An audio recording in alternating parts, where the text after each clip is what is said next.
Alright boys, in this video I'm going to show you how we're going to fix our reference issues inside our mod. We have over 200 of them, which are actively being tracked by a spreadsheet Buff has provided. So what we're going to do right now is I'm going to quickly show you how we track down the reference, how we fix it, and essentially push it to the build. So let's start off with our little reference viewer. I'll show you, for instance, with something a little bit easier instead of these apartment blocks. So we found our bad reference right here. We have a vanilla asset found. Um, you can get the actual name of it by double clicking on here and copying the tail end of the line. We're going to come to the squad base folder. We're going to paste that here, right? So what you're going to do is you're going to click on the asset that's being referenced. You're going to click on the asset itself, hit Control B, which will take you directly to the asset.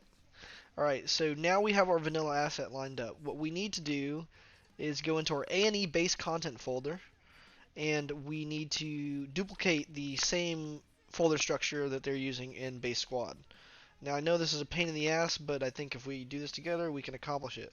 So I've already got our environment folder set up. We're going to throw in a new folder because we can see we got environments here, lighting effects LUT. So we're going to copy the exact folder structure. So lighting FX, boom. And then we're going to create a new folder called LUT lowercase s, LUTs. Okay, so we have the exact same folder structure in our mod. And as we can see here, we have the same folder structure: game environment, lightings, FX, LUT filmic. So this is a specific asset being referenced in our mod by a certain level.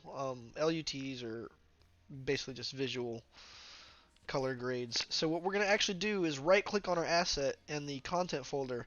We're going to go to asset action, or forget that, we're going to go to references down here at the bottom. We're going to click on reference viewer, right?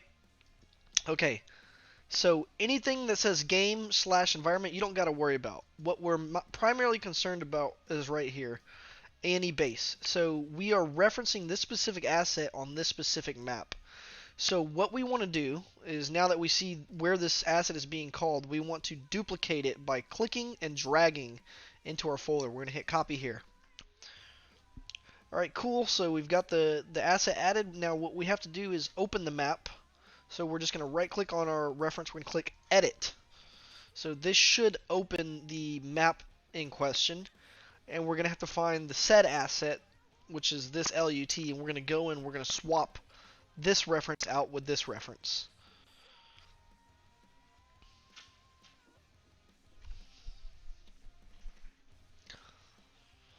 Alright, so we're in here. We're going to go in here. We're going to find our reference. We're going to type in LUT. Okay, so obviously we can't see it, but typically an LUT is called by a post-process volume.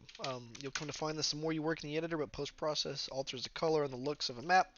So we're going to click on our post-process volume, and then we're going to go to details. We're going to type LUT. So we can see this is the reference being made right here. We're going to click on our reference, or our duplicate asset, and we're going to re-reference it by just clicking the slide button. So right here, we've replaced this asset. We're going to save our current. Make sure your source control is turned on. We're going to check it out. Cool, so we've got the asset swapped out. And now to verify that that reference is no longer being called inside our level, we're going to right click on here again. We're going to click reference viewer, and we can see that A&E base is no longer being referenced on this asset in the root squad folder. So there you go. This is how you swap the assets out. This can be applied to almost anything. When it comes down to textures, textures can be called by specific assets. So your best friend in this situation is going to be your reference viewer and seeing where the specific asset is being called.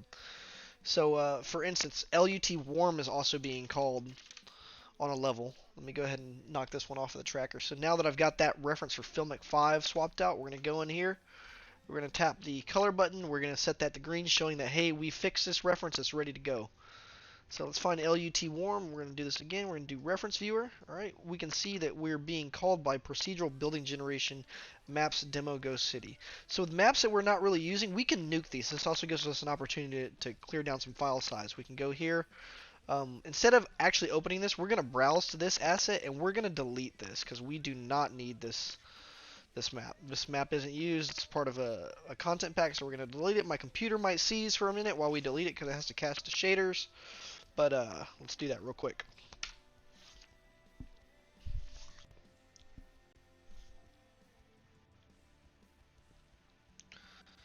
Because you can see my computer froze.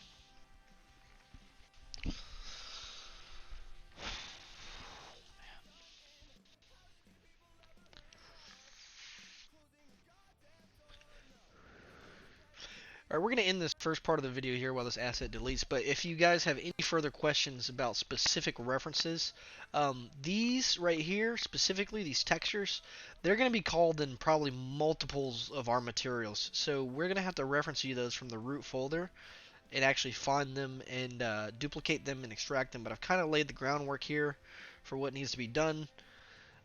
Yeah, and this is how you fix the references. If you have any questions, you can go ahead and message me.